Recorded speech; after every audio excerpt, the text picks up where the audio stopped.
The wildfires and the orange sky, that's something you just couldn't ignore. It was so in your face. With climate change and everything, we have to expect them almost every year at this point. Do we know exactly when it's gonna happen? No, but we know that it's now hot. It gets dry. This is California. There seems to be no preparation done by the city, especially for people who don't have access to expensive things that can help.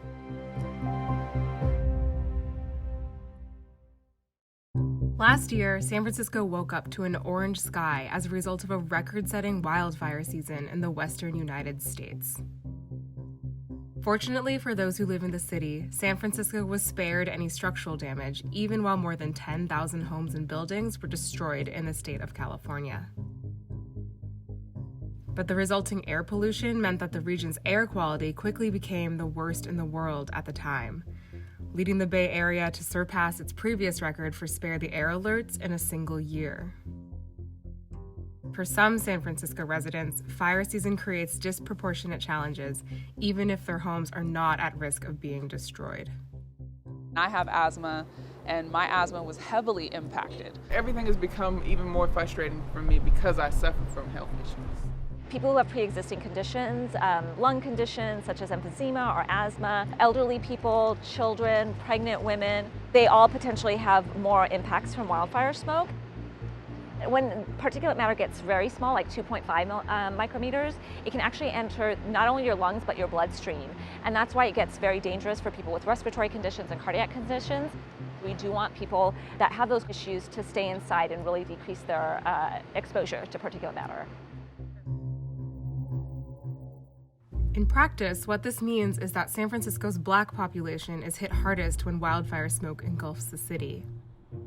Rates of asthma hospitalizations, for example, are almost 9 times higher among Black residents than white residents. To mitigate the health impacts of smoke, Bay Area officials and medical professionals recommend air purifiers, especially for people with pre-existing health conditions. But that's not always an affordable option.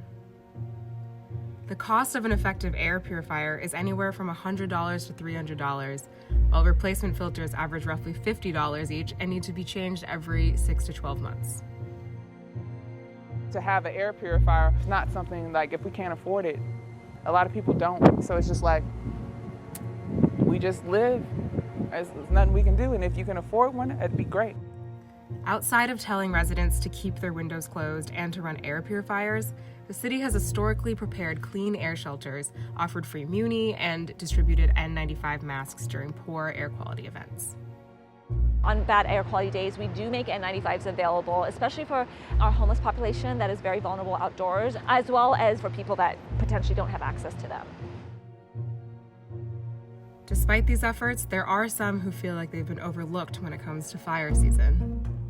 Fire is just another layer on top of all the many layers that residents already have to deal with. When you have a community such as Bayview Hunters Point who's already heavily impacted and cumulatively impacted by emission sources, having all that smoke and particulate matter is just another source of impact for this community. At this point, I would like to see equitable actions. I would like acknowledgement that the low-income communities cannot necessarily afford air purifiers. Can they give vouchers or give them out or on loan, something? Poor air quality in Bayview Hunters Point has been a longtime focus for Dalila Adolfo, who's leading an initiative with Green Action to install 10 air monitors across the district to measure levels of particulate matter. The community has raised concerns for years about potential air pollution from toxic sites and now from wildfires. As for the city, officials say they recognize the disparities of fire season. They hope learnings from the COVID-19 crisis can help them better address these inequities. With climate change, the impacts are not uniform. They are disparate, just as COVID was disparate. And we know that communities that have generally had poor access to healthcare, have had poor access to opportunities in general, are going to be more impacted by climate change as well. I think all of the relationships that we've developed through COVID with our community-based partners, with the community itself, will really help strengthen those responses. Still, open questions remain around what San Francisco will do this fire season to address imminent needs. They got things for rent right about now, masks, PPE.